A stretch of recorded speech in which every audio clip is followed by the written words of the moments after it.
let's talk about this song real quick. I had a buddy of mine, really dope producer. He couldn't get the song to snap. He felt like going from the intro, which is really airy and open and smooth, going into the song, it just like deflated. He had a limiter on there and it just kind of like squashed it.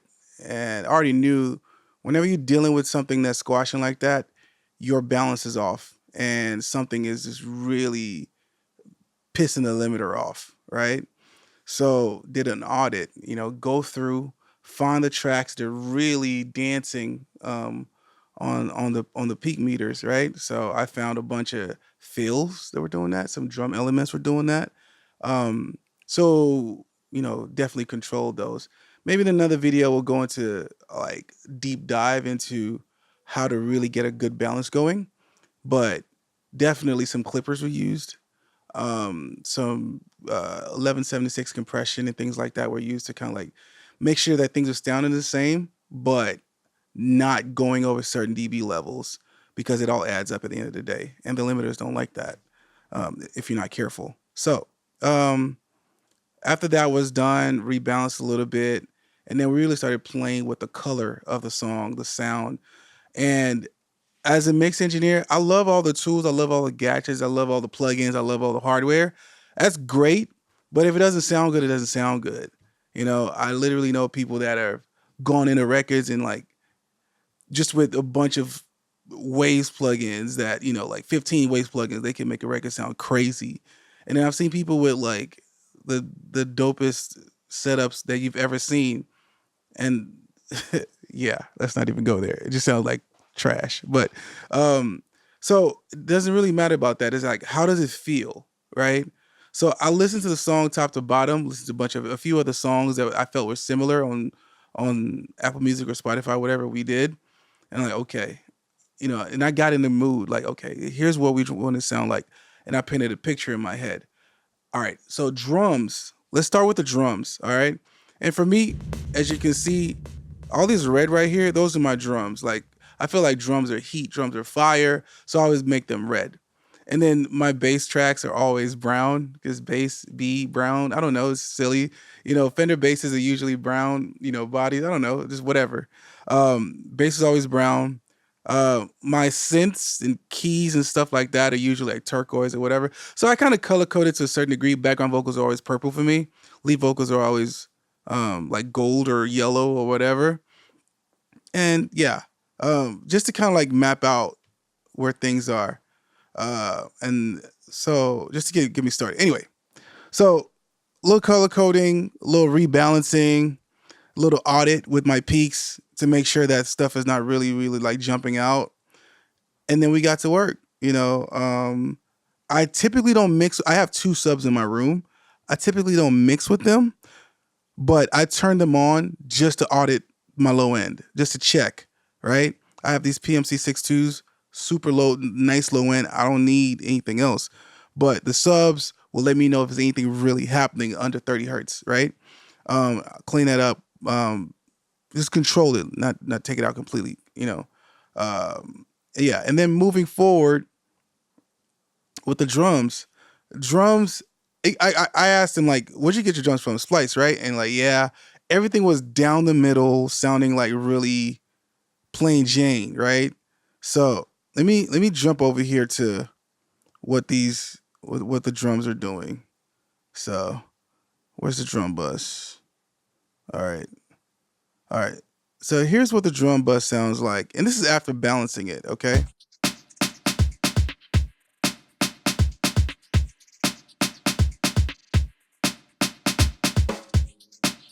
That's the drums for the most part. And then here's what the drums sound like after just 2 plugins.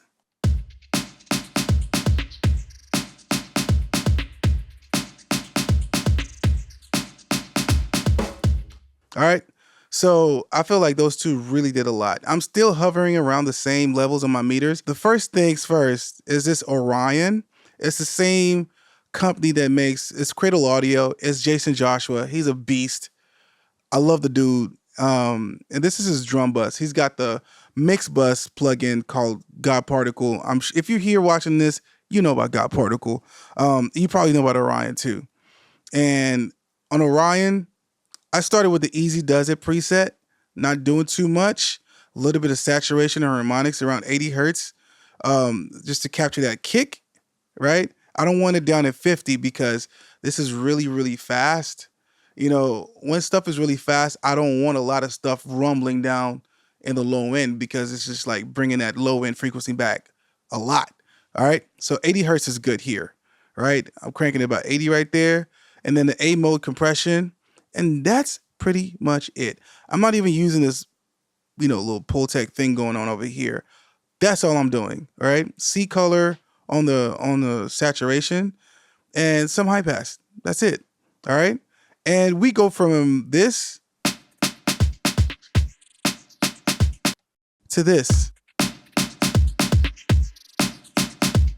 So you can hear from the compression, you already get a little bit of tail from the snare, which is good. And you're actually getting a little bit of width from like that non-linear thing that this plugin is doing underneath the hood or whatever. I don't want to start to get stuff sounding all technical, but it just sounds good, right? And then that's the meter right there, right? For the drum bus without and with a lot bigger sound, and we're not even like we're in the same place on our meters. That's a win every day, every time. All right. And then here's the real sauce. This is what really made me excited is this little guy right here, right? Ocean Way Studios from Universal Audio. All right. We're going to talk about the Universal Audio and how I got locked in with them, but it's a pretty cool story. Jackson knows about what happened with that. Here's what happens with some carefully dialed in reverb before and after. Here's before. I'm gonna leave the Orion on. So that's where we get our saturation and compression from. Here's before I add the reverb. And here's after some reverb. Check this out, y'all.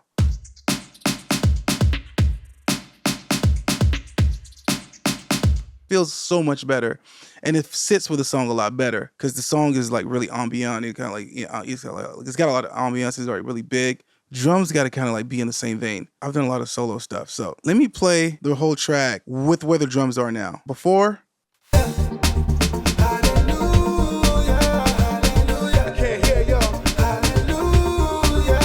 Here's what happened with the drums after. Everything else the same.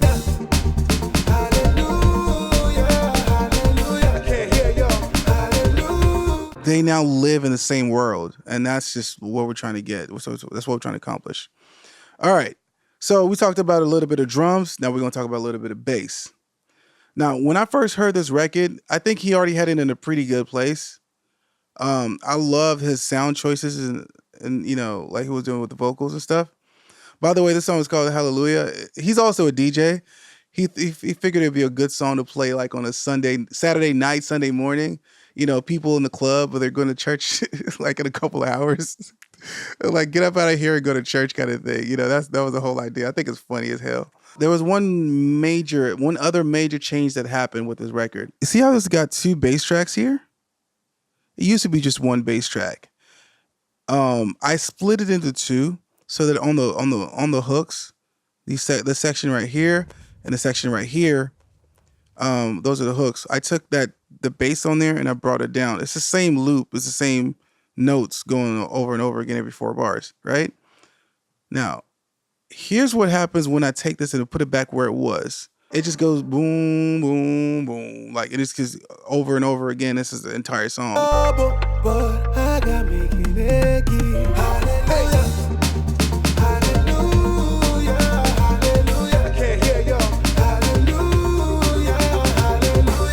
here's that bass and solo. This is during the chorus. This is also the intro. All right. Same exact thing, right? I'm like, okay, let's see what we can do with this. And then my homie Jackson, he's been screaming about this plugin that I also had, but I just never really was messing with that much, right? It's called EFX Motions from Arturia. Shout out Arturia, right? And I'll play what this thing does. So it takes it from going like this, right, to this.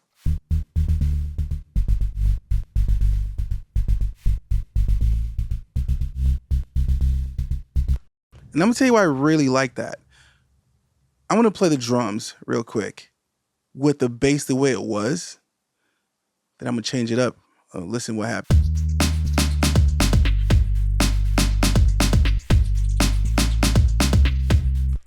That's cool. There's nothing wrong with that. The drums are really moving, right? And we got it really sounding good now.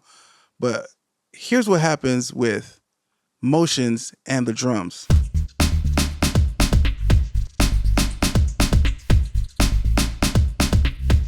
That's just grooving. They're locked in. You know what I'm saying? Just like a bass player looking at the drummer and they're like, yeah, what we doing? That type of stuff. It's really cool. I'm a producer, right? By the way, you can follow me on Instagram, IFELOVV, IFELOVV on Instagram. Shout out to myself. But yeah, I'm a producer. I play piano. I've been doing that all my life. And also produce, write, all that good stuff. It's fun. So it's a lot of different hats. And over time, I've learned to let one part of me like be in the forefront or be the driver, or kind of like take one hat off and put the other hat on. And we're still going to do it for another episode. Okay. I'm not going to give it away, but anyway, you gotta take one hat off and put the other one on. So I was a mixing engineer up until this point. We're working with Orion. We're working with, Ocean Way, we're balancing, we're doing all the mixing stuff. Right. And then I was like, something's up with this bass and it's not really a mixing thing. So I had to take that little hat off, my little mixer hat off, and I put my producer hat on. Boom. And that's when this came up with motions, and what it was doing with the drums. So again, real quick, this is without motions.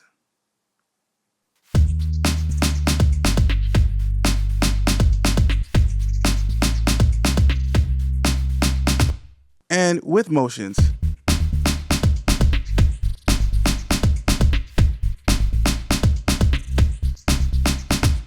It's so dope. It's so dope. They're locked in, man, like for real. And then and the reason why that's so cool is because we're creating space, which is also helping the mixing side, right? So we're taking all of these other elements. So I'm gonna turn off the drums and I'm gonna turn off the bass, right? And then we're going to listen to the other elements. Hallelujah, hallelujah. I can't hear y'all. Hallelujah. You're getting some low end from Nexus over here. There's some low end going on there. And then you got, that one's all high end, right? But this definitely some low end. And that low end was fighting with this bass when it was still over here.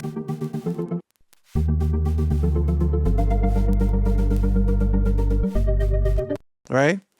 So taking it down here on a different track that had the motions on it, right? Really open it up to let the low end of that Nexus shine, and nobody's fighting. Everybody's holding hands. We're getting along. Kumbaya. This is great. We're getting a great song, great mix, right? With the producer hat on. All right. So that's what we got going on here. It's awesome. Several other things happened. All right. So, his de-essing wasn't that great.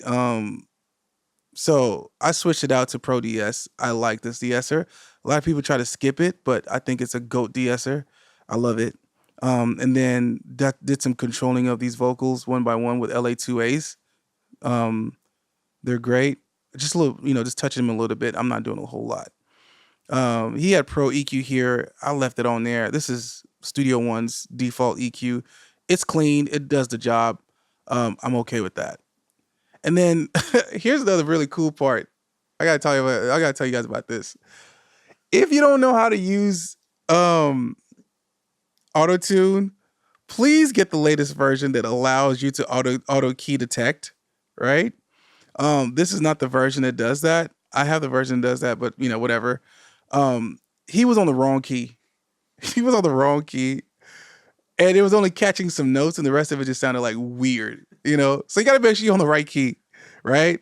And you know, a little bit of flex tune. He likes it really, really, really hard, like T-Pain level. I think this for me. This is a lot, but this is what he wanted. I just threw in a little bit of flex tune in there to let the first part of it kind of like go. Flex tune. A lot of people don't understand that it's like a compressor. It's kind of like you let some things pass before it actually starts catching. You know, it's kind of like your attack time, right? That's what flex tune is. Um, so yeah.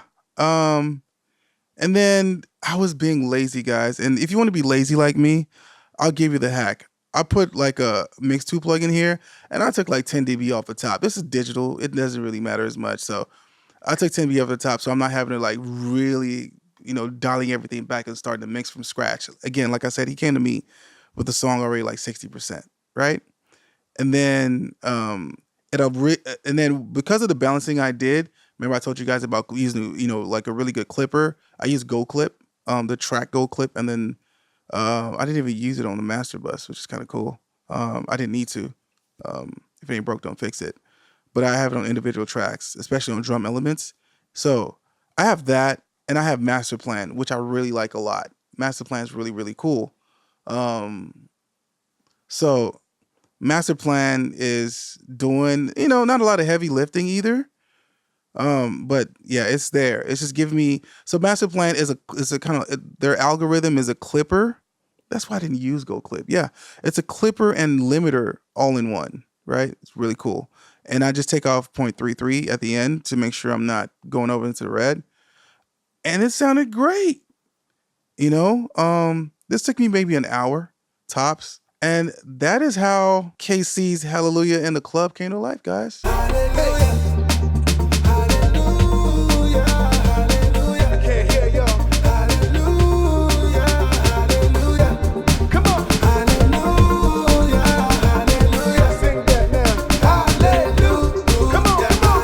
Please make sure to like and subscribe. I'm going to be doing a lot more of these.